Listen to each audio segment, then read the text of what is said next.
خزّنّا ورق العنب وكمان عايزين نشوفه وهو بيتعمل، عملنا بطريقتين وهنشوف مع بعضنا دلوقتي أول طريقة، وهاحط لينك التخزين في صندوق الوصف لو أول مرّة تشوفيني، ولو عجبِك الفيديو يا ريت ما ننساش نشترك في القناة. أول حاجة بنجيب معلقة كبيرة كده من السمنة، أنا هاعمل كيلو إلا ربع من ورق العنب، و3، 4 معالق من الزيت، لإن الزيت طبعًا هو اللي بيفلفل معانا الرز. وبعد كده هاكون جايبة كيلو طماطم، بس كيلو طماطم يكون أحمر أوي، ولو مش أحمر بنجيب طبعًا صلصة وبنحطها، تمام؟ بس، وبعد كده طبعًا قبلها باكون جايبة بصلتين كبار وفارماهم أو مقطعاهم زي ما إحنا عايزين، وبعد ما باقلّبهم شوية مش باخلّيها طبعًا إن هي تحمر خالص، إحنا مش بنعمل تقلية، بنعمل حاجة كده خفيفة، باحط الملح وباحط الفلفل الأسمر، وبعد كده باكون عاصرة الطماطم واحطها على طول، واخلّيها بقى تتسبِّك طالما ما عندناش طماطم متسبِّكة، بس إن شاء الله كده الطماطم ترخص شوية وأجيب الطماطم، لإن الطماطم أنا بالنسبة لي حاجة أساسية في الفريزر.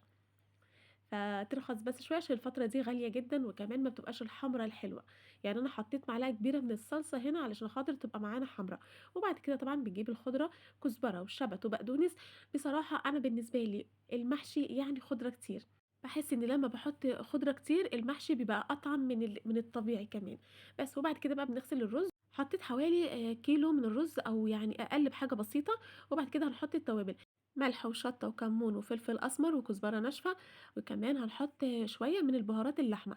بس كده وبعد كده بقى خلاص هنحط الخضرة وهنحط كمان التقلية اللي إحنا بتكون اتسبكت معانا وخلاص.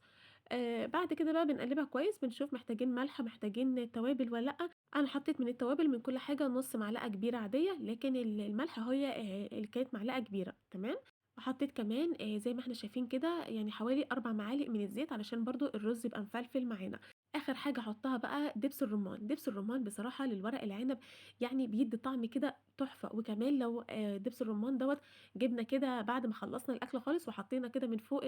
وهو المحشي سخن بصراحة بيدّي طعم للورق العنب حلو جدًا. بس بُصّوا ده الورق العنب اللي إحنا خزّناه وشِلناه، بُصّوا اللمعة دي أنا ما حطيتوش في مَيّة خالص، اللمعة دي زي ما هي بعد ما فَك من التلج عشان خاطر الزيت اللي إحنا سالقين بيه. يعني بجد بأمانة هتعملي بالطريقة دي، هتعتمديها بعد كده بإذن ربنا طول العمر، تمام، بس الخلطة دي أخدت معايا بالضبط يعني الكيلو إلا ربع من ورق العنب بالضبط كفّتها بالضبط، تمام، لإن أنا في طبيعتي مش باحب أحط رز كتير في المحشي، بس كده، وبعد كده بقى خلاص باكون دلوقتي وأنا خلاص هاحشيه، هنجيب دلوقتي بقى الشوربة، أنا عاملاه بشوربة اللحمة، عايزة بقى تعمليه بشوربة عادية، عايزة تعمليه بمَيّة والتوابل تحطي التوابل العادية اللي إحنا حطيناها في المَيّة تمام، وكمان لو عايزة تعملي لحمة مفرومة بصراحة أنا ما كانش عندي لحمة مفرومة عشان كده ما حطيتش في خلطة المحشي، لكن لو عندِك خلطة محشي تحطي فيها كمان اللحمة المفرومة، بس طبعًا اللحمة المفرومة بتكون متعصجة وجاهزة زي البشاميل، دي بصراحة بتدّي طعم أحلى وأحلى. فأنا بقى إيه عوّضت بشوربة اللحمة اللي كانت عندي، زي ما إحنا شُفنا حطيت في الحلة معلقة من الزيت كده، وبعد كده حطيت بقى من تحت بصل، جزر، طرنشات من الليمون، أي حاجة، بصراحة أنا أوقات كتير مش باحط حاجة خالص، بعد كده زي ما إحنا شايفين بقى على البوتاجاز أول ما بدأ يغلى، وأول ما بدأت المَيّة تقل خالص، وطّيت عليه شمعة خالص